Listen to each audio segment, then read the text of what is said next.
तो band is band असं तुला कधी कोणी सांगितलंय का? Band is not band.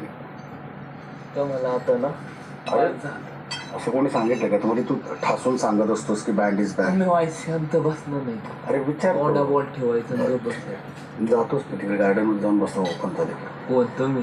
नाही बसत तुझ्यासोबत बाबा. तुला मला नाही प्रेमाने गाठ भरवा आता ये. काय ते निकुताई करते. भूक लागली. घनश्यामला भरवते ना, त्याच्याकडे जा. तसलं काय नाही.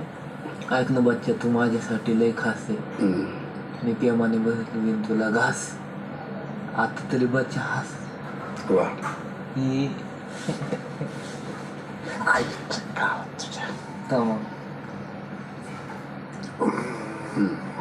ए बच्चा, तू माझ्यासाठी आहेस खास. मी तुला प्रेमाने भरवतो घास. आता तरी हास. गुड. याला म्हणतात ये मग. मग माझं जुलत्यात म्हणून तर मी म्हणतो ना. मग कधी कधी